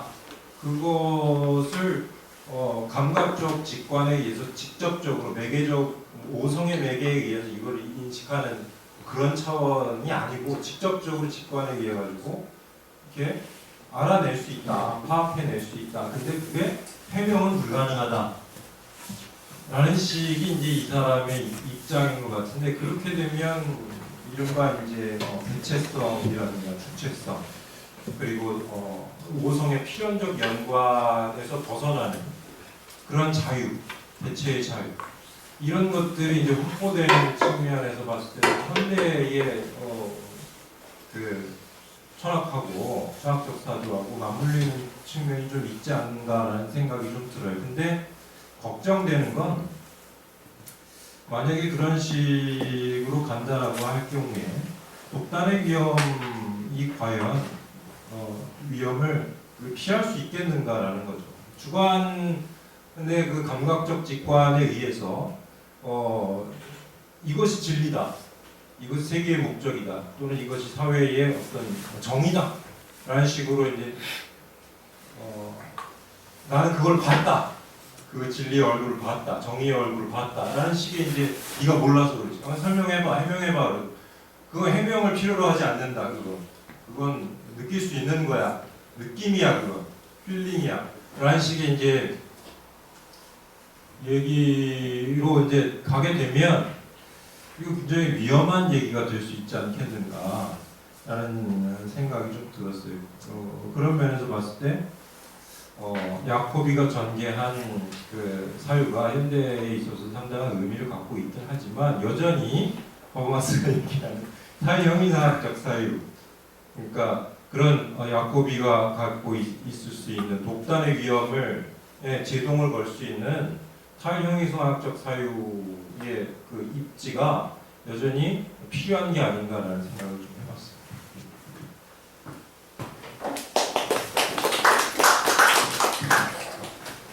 아니, 세 분 선생님들의 그 전체적인 이 책에 대한 야코비아 독일 고전 철학, 남교생 주작 이 책에 대한 간략한 소개와 내용들을 이렇게 설명해 주셨습니다. 각각 조금 차이, 저는 다 이해를 못하겠는데요. 좀 차이는 각각 조금 있으셨던 것 같고요.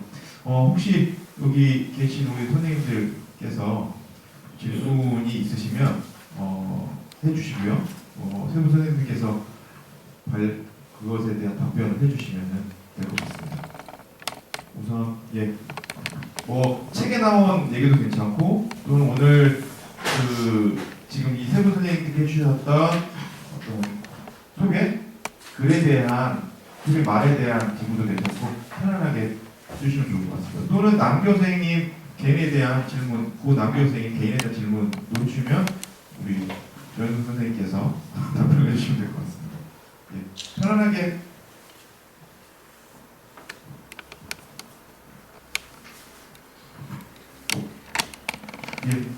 이정원 선생님 저를 보면서 저를 보면서 했길래 지목 당한 거니까 예. 할 생각은 사실 없었는데 하겠습니다. 감사합니다. 저기 세부 선생님들이 그 책과 관련해서 앉아서 해도 되죠? 예. 네, 정리해 주셔가지고 책을 다 안 읽었어도 어떤 내용인지를 알 수 있어서 정말 감사드립니다. 근데 이제 여기서 질문은 이제 이범철 선생님께 드리는 질문인데 세분 선생님은 서로 다른 포인트를 가지고 각자 다른 지점을 알려주시고 또 문제 제기를 해주셔가지고 이해하는 데 훨씬 도움이 되는데 근데 이제 이범철 선생님께서 전체적으로 정리를 해주셨기 때문에 그와 관련해서 이렇게 따라가다 보면 근데 어쨌든 해겔이 자기 철학 체계를 전개할 때는 여기서 직접성과 매개성을 해겔은 안지, 피어지, 아니지, 피어지 이런 식으로 얘기를 하잖아요. 근데 직접성과 매개성의 관계에서 결국 이제 매개성이 가지고 있는 한계를 극복하기 위해서 해겔이 매개라는 표현을 쓰므로 해서 다시 안지한 것들을 이제 회복해낼 수 있는 지평을 해겔이 가지고 있는데 남기호 선생님은 이제 야코비를 들여오면서 매개가 아니라 매개된 직접성이라는 것을 토대로 해서 야코비의 어떤 계시신학이라든지 이런 거가 맞닿을 수 있는 어떤 지점을 강조하는 방향으로 좀 나간 것 같아요. 그래서 그런 맥락에서는 그러니까 해겔의 지평을 다른 방식으로 낭만주의라든지 당시 자연주의와의 어떤 관계 속에서 발전시킬 수 있는 가능성이 있는 용어라는 생각이 듭니다. 근데 그 부분으로 나아가기 위해서 이게 지금 선생님이 이제 정리하신 내용에서 보면 그러니까 기존의 매개를 통해서 아노드 피어지를 통해서 안지희라고 하는 것을 다시 회복하는 그게 해겔의 전략인데 안지희를 다시 회복했음에도 불구하고 해겔이 뭔가 부족하다고 느껴서 매개된 직접성으로 나가야 되는 것인가? 그 알파의 어떤 요소가 필요한가? 이러자면 그런 이제 궁금증이 사실 드는 거예요. 선생님 정리하신 걸 듣다 보면.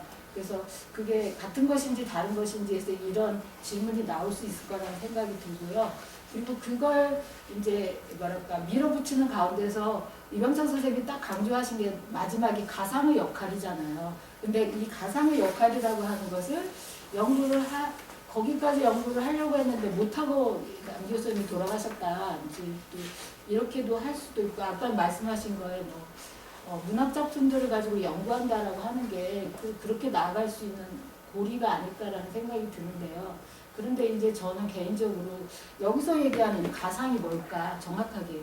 근데 저는 이제 해겔이 미학강의 할 때 미학강의 서문에서 이런 표현이 있잖아요. 가상은 본질의 본질점이다. 근데 사실은 가상이라는 용어가 해겔의 정신현상의 논리학 이런 책에서는 이제 어떻게 보면 가짜 이미지니까 현상하고는 다른 차원이잖아요. 이게 현상과 본질의 관계를 얘기를 하는 거지 본질과 가상의 관계를 얘기하는 건 아니거든요. 근데 가상과 현상의 관계를 얘기한다면 정신현상에서 자연적이실까 현상적이실까 관계를 설명할 때는 들어올 수는 있지만 해겔이 가상의 역할을 그렇게 강조를 하질 않았다가 미학강에서 일단 예술이라고 하는 것이 가지고 있는 허구적인 이미지 이런 걸 생각해보면 거기서는 가상이 상당히 중요하기 때문에 이제 가상을 부각시켜야 되는데 그걸 절대적으로 자기정개하고 맞물릴 수 있도록 하기 위해서 가상은 본질의 본질자를 해결해 저는 그렇게 얘기했다고 보거든요. 그래서 그런 맥락에서 가상이 중요하게 들어오지만 이걸 해결 전체 체계에서 어떻게 위치 지을 것인가에 대해서 저는 그 고민은 항상 남아있거든요. 그래서 계속 연구해야 될 부분이라고 생각을 하고, 그래서 그 부분이 잘 연구가 되면 현대 철학으로 넘어오거나 아까 한희정 선생님 말씀하신 그런 쪽 아니면 포스트 모더니즘으로 넘어가는 고리가 좀 마련되지 않을까 약간 그런 생각은 드는데, 근데 선생님께서 여기서 말씀하실 때 가상의 역할은 제가 느끼는 거하고는 좀 다른 게 아닌가라는 생각이 들어서 혹시 같은 건지 다른 건지 아니면 어떤 생각을 가지고 계시는지 궁금합니다. 여기서 가상이라는 개념, 매개된 직접성이라는 개념을 이제 남 교수가 설명을 하기 위해서 끌어들였던 개념이 가상이라는 개념이에요. 더 이상 설명은 없습니다. 가상이라고 하는 것을 해결의 가상이라는 말을 썼으니까 아마 이것을 통해서 우리가 해결이 얘기했던 매개된 직접성 이 개념을 이해할 수 있지 않을까 이렇게 봅니다. 더 이상 설명이 없어서 제가 제가 이제 남대로 생각해보면은 해결의 가상 개념이 이미 논리학 그 본질론에서 본질이 자기를 비추는 게 가상이라 했으니까요. 거기서 나오는 가상 개념을 가지고 생각해보면 아마 가상이 부정의 부정이니까요. 자기를 부정함으로써 결국 다시 자기를 되돌아오는 게 가상이니까요. 아마 그래서 남 교수가 이 가상, 자기 부정적인, 자기를 부정하는 것으로서의 가상, 이 개념이 매개가 스스로 부정되어서 직접성에 이르는 것으로서 설명하려고 했던 것이 아닌가 그렇게 생각했습니다. 선생님께서 네. 가상에 대해서 딱히 평소에 가지고 계시는 보관이 따로 있으신거나 그런 건 아닌 거죠? 저 개인적으로는 네. 핵에 대해서 가상 개념이 굉장히 중요하다고 생각합니다. 왜냐하면 본질론에서 나오는 이제 이중 자기 부정으로서의 그 가상인데 굉장히 중요하다고 생각합니다. 자기 스스로 현상이 자기 자신을 부정할 때 이제 가상이 되는데요. 이런 현상이 가상으로 바뀜으로써 그 속에서 이제 본질이 비춰지니까 신의 빛이 현상 자체의 자기 부정을 통해서 드러난다. 이렇게 본다면은 해결차로서 굉장히 중요한 개념이 아니고 생각하고요. 남 교수가 그 추구했던 그 매개된 직접성의 개념이 거기서 바뀌지 않을까 생각합니다. 특히 해결은 이제 미학에서 그 이념의 가상이 아름다움이다. 이렇게 이념의 현상이 아름다움이 아니라 이념의 가상이 아름다움이다. 이렇게 얘기했는데요. 그때 가상 개념도 그런 자유부정적으로서의 가상 개념이 아닐까 그렇게 생각합니다. 남 교수가 조금 더 오래 살아서 이 부분을 좀 더 정리했더라면은 우리가 해결차를 이해하는데 아주 중요한 기여를 하지 않을까 그런 생각이 들어서 제가 소개했습니다. 혹시 이정원 선생님 질문에 대해서 이건영 선생님하고 황희서 선생님. 아니, 저는 그 해결 논리학 그 본질론 시작할 때 이제 처음에 존재의 진리는 본질이다 이 얘기 나오고 그다음에 본질적인 거가 비본질적인 건 나오고 그다음에 가상 나오잖아요. 근데 이 가상이 매개된 직접성이라는 건 거기 써 있는 말이야. 논리학에 써 있잖아. 그 가상이라고 벌써 뭘 본다는 것 자체가 그 나 앞에 있는 직접적인 것을 매개된 것으로 봤었을 때 가상으로 드러난다라는 거잖아요. 그 여기서는 아마 남 교수가 그걸 썼던 것도 논리학에 그렇게 써 있으니까 매개된 직접성 가상이라고 한 것이지 매개된 직접성 야코비가 갖고 있었던 사유를 자기 철학 체계로다가 하면서 매개된 직접성의 긍정성을 그렇게 표현하려고 쓴 거는 아닌 것 같은데요. 아니 제가 논문을 읽을 때는 그렇게 남규 선생님 이전에 이제 논문을 여러 개 발표했잖아요. 발표한 것도 이 속에 또 들어가 있는데 읽을 때 그런 문제의식으로 매개된 직접성을 강조를 했다고 저는. 가상으로서? 아니 그러니까 가상이 아니라 매개된 직접성이라는 단어를 해겔 스스로도 썼지만 그 문제의식, 그런 용어가 어떻게 해서 만들어져서 사용하게 됐느냐라고 했을 때 이제 뭐랄까 이병장 선생님이 야코비아와 대결하는 가운데서 이렇게 말씀하셨잖아요. 그러니까 그런 문제의식을 담아내는 개념이다라고 이렇게 얘기는 할 수 있어요. 만약에 매개된 직접성을 긍정적으로 쓰려고 그러면 가상이라고 하면 안 되죠. 아니 남교수가 논문에서 이 야코비라는 책에서는 그냥 암시하고 지나가느냐 자기 논문이 이제 직접성과 매개 연주법을 가지고 논문이 있습니다. 2016년은 거기에서 이제 그렇게 얘기를 했습니다. 매개된 직접성이라는 개념은 이제 가상 개념을 통해서 이해하려는 그런 식인데요. 그거 자체는 가상이라는 개념이 자기 부정성이니까 이해를 할 수 있겠는데 그 매개된 직접성이라는 개념이 우리 이전에는 그게 굳이 야코비의 영향이었다 이렇게 보지는 않거든요. 근데 이제 남교수는 그 개념이 바로 야코비의 영향에 의해서 출현했다 이렇게 이제 설명하고 있는 것같아요. 그래서 이제 그 지점에서 조금 문제가 아니라 우리가 논의할 거리가 있는 것 같아요. 그때 매개된 직접성이라고 할 때 그 직접성이 야코비가 얘기하는 것처럼 계시적인 것을 얘기한다. 우리가 가상을 거쳐서 마침내 새로운 어떤 계시에 이르게 된다는 그런 의미다. 해겔 같으면 좀 그렇지 않을 것 같은데 남 교수는 자기 논문에서 상당히 좀 그런 의미에서 해석한 측면이 있지 않나 이렇게 봅니다. 그래서 야코비의 영향이었다 이렇게 생각하는데요. 남 교수가 이제 계속 더 오래 있었더라면은 해겔 철학을 더 용도해서 이 개념을 좀 더 밝혔더라면은 중요한 부분입니다. 그러니까 그렇게 보면 이제 남교 선생이 연구한 것 중에 어떤 것에 저희가 초점을 맞춰야 되냐면 보통 해겔 전공자들은 해겔이 자기 체계를 좀 완성하고 완벽하게 어떤 자기 구조가 이루어진 다음에 진행된 것들을 중심으로 연구를 하는데 근데 해겔이 그렇게 완벽한 자기 체계를 만들기 이전에 피테라든지 셸링이라든지 야콥이라든지 이런 그 튜빙겐 신학교에서 같이 공부했던 사람들과 막 어렸을 때 대학교 때 논쟁을 하면서 같이 서로 이론을 막 만들어가는 거잖아요. 그러니까 예를 들어서 야콥이나 피테나 야콥이나 셸링이나 헬더린이나 뭐 슐레겔이나 이런 사람이 낭만주의를 구축하고 얘는 낭만주의는 슐레겔 형제가 정립했다라고 하지만 알고 보면 그들이 같이 논쟁하면서 같이 만드는 가운데 그냥 길이 갈라진 거라고 볼 수가 있거든요. 그런 맥락에서 보면 해겔 초기에서 친구들과 같이 어우러져서 논쟁할 때 그냥 젊은 애들끼리 논쟁하는 가운데서 어마어마하게 만든 상호작용 이런 걸 했거든요. 그래서 예를 들어서 프리드리히 슐레겔 같은 경우도 결국은 철학이라는 것은 공동작업이다.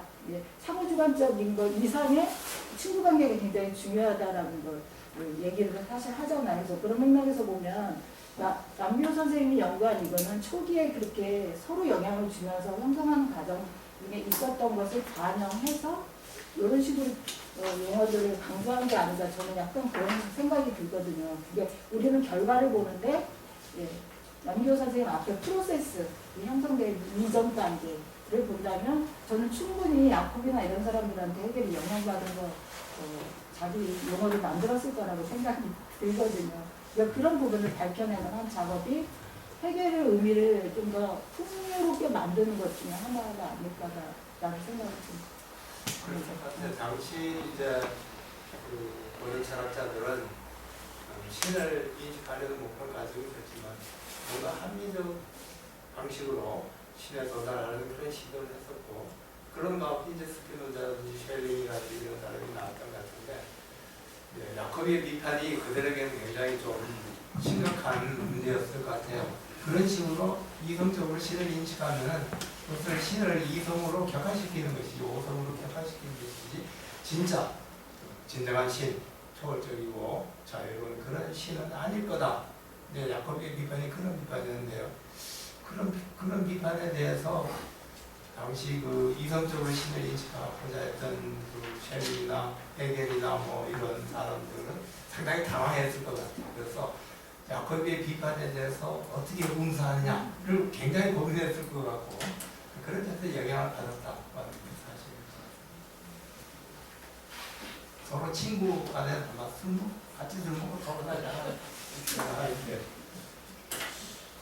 예, 걱정하세요. 남대우 선생님 논문을 야코비라는 논문을 여러 편 심사하면서 얘가 왜 다 이걸 쓰냐 이런 의문이 많이 들었었거든요. 그래서 이제 만나면 물어보려고 했었는데 못 만나고 가버렸는데 왜냐하면 사실 우리가 배운 철학사에 따르면 그 시기에 야코비, 멘델스존, 철학자에서 레싱 이런 사람들이 우리가 잘 아는 칸트로부터 해결에 이르는 이른바 우리한테는 주류로 인식된 그 라인과는 그 안개에 있는 사람들이 실제로 우리 철학사에서 별로 배우지도 않고 별로 의미도 없고 본인들의 책에 이렇게 한마디씩 언급돼 자기와 어떤 그 교류하거나 반박하는 대상으로 언급되어 있는 정도 야코비도 뭐 그 정도 이름만 들어본 철학자였는데 그게 이제 남대우 선생님이 저걸 붙잡아서 계속 논문을 쓰면서 왜 그럴까 하는 의문이 있었는데 이변찬 선생님께서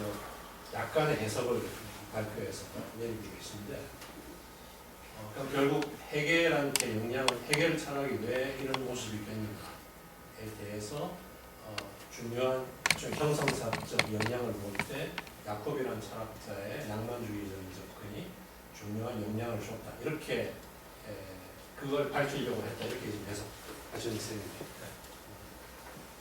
신 문제로 보면 신 문제로 보면 사실 멘델스존 이런 사람은 중세 형이상학을 이어받아서 신 존재 증명이라는 논리적으로 가능하다고 말했거든요. 칸트는 신 존재 증명을 할 수 없고 신은 실천적 맥락에서 요청 포스툴라트라고 놓은 입장이고 야코비는 이제 훨씬 더 그러면 종교적인 성격이 강하거든요. 헤겔도 그런 절대자에 대한 생각이 그러면 우리가 알고 있던 그 절대 정신이라는 중에 로고스적인 요소가 아니고 훨씬 더 헤겔 왔다 갔다 했지만 본인도 종교성학이 자기 핵심이라고 얘기했지만 훨씬 더 야코비처럼 저는 종교적 색채가 강한 걸로 절대 정신을 해석해야 돼요.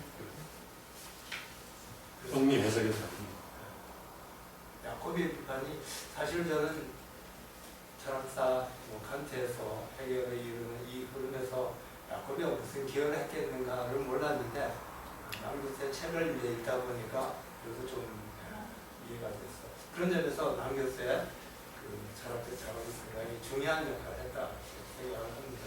앞으로 아마 우리가 헤겔 칸트를 연구하려면 이 야코비의 문제에 대해서 남교수가 제기한 이런 문제를 확인하지 않을 수가 없을 경차의 연설을 해석하면 저는 어떻게 봐야 되냐면 헤겔의 절대 정책이라는 개념이 훨씬 더 종교적인 색채가 강한 걸로 그러면 해석해야 되겠냐 야코비의 영향에서 그런 의문이 좀 들거든요. 우리가 과거에는 훨씬 더 로지컬한 걸로 해석하는 진행이 가는데 야코비가 많은 영향을 줬다 그러면 훨씬 더 종교적인 색채를 더 씌워서 해석해야 되는 것 같은데 이 남 교수는 헤겔에서 야코비의 영향이 이제 강조함으로써 헤겔의 이제 매개의 직접성, 매개를 갖추긴 하지만 어떤 직접성의 요소를 받아들였다 하면서 종교적 요소를 좀 강조하는 거죠.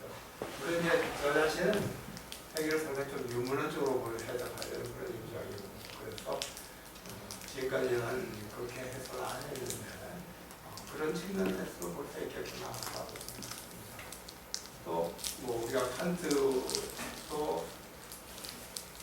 이제 도덕의 한계에서 이제 신이니까 신들더라고요. 또는 멘델스가 형이상학적인 신이니까 야코비로 볼 때는 이 모든 것이 다 이성주의자들의 일종의 오만이다 이렇게 생각을 해야 할 것 같아요. 생각해 보면은 그의 인간에 대해서 우리가 쉽게 답할 좀 어려울 것 같아요. 신에 대해서 과연 이성적으로 그냥 그런 문제가 쉽지 않은 그런 문제일 거예요. 또 거꾸로 이제 이성주의자들이 그 끝내 야코비 같은 그 직간지 계시 이런 것을 받아들이기 힘들었던 이유도 우리가 입장할 수 있을 것 같은데요. 헤겔도 보면은 야코비를 아마 염두에 두고 쓴 글이라고 생각했는데 어찌 비판적입니다. 이 직언을 통해서 또는 계시를 통해서 신에다가 한다면 그게 꼭 신이겠느냐 아니면 개인의 주관적인 환상 또는 악마 숭배가 될 수도 있는데 그 두 가지를 구분할 기준이 없지 않느냐 이런 식으로 이제 야권을 비판합니다. 하여튼 남 교수가 우리 철학에서 아주 흥미로운 문제를 하나 특히 독일 모든 철학을 이해하는 데 있어서는 흥미로운 문제를 하나 제기했다는 점에서 아주 중요한 기회를 이제 그 저희 신년의 1부 순서 중 콘서트 순서를 마무리하려고 하는데요. 연효수 선생님께 혹시 뭐 마지막 꼭 하고 싶은 얘기가 있으실까요? 질문도 괜찮고 뭐 소감도 괜찮고 한 말씀 꼭 제가 소개해 드려야 될 것 같습니다. 저는 뭐 특별히 드릴 말씀은 없는데 아까도 여러분들 말씀하셨듯이 한참 지금 그 문제가 이렇게 막 모아지고 새롭게 문제 제기하고 막 이런 상황에서 안타깝게 이렇게 유명을 달리해서 그런 뭐 그다음에 이제 남교 선생 한철원에서 북콘서트 겸 추모 문제를 일단 제일 먼저 하니까 저로서는 한철원에서 의리를 지켰다.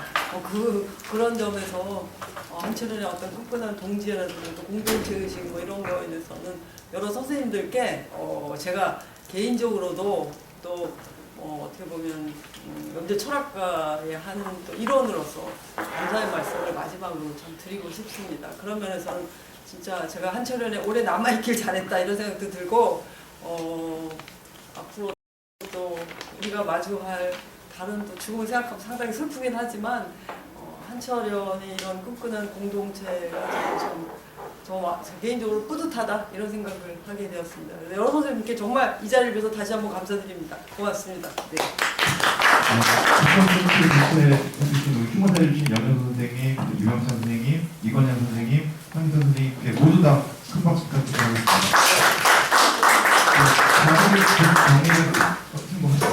마지막 한마디만 하겠습니다. 고 이규선 선생도 돌아가시 전에 책을 특권 책을 쓰다가 돌아가셨어요.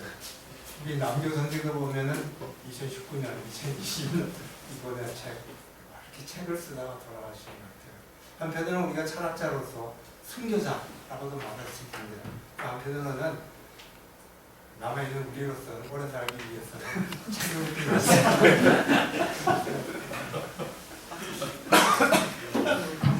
네, 감사합니다. 자리를 정리를 테이블만 잠깐 치우고 바로 이어서 진행하도록 하겠습니다. 쉬는 시간은 아니고요. 잠깐 계시지 말고 다시 가고 테이블만 좀 정리하겠습니다.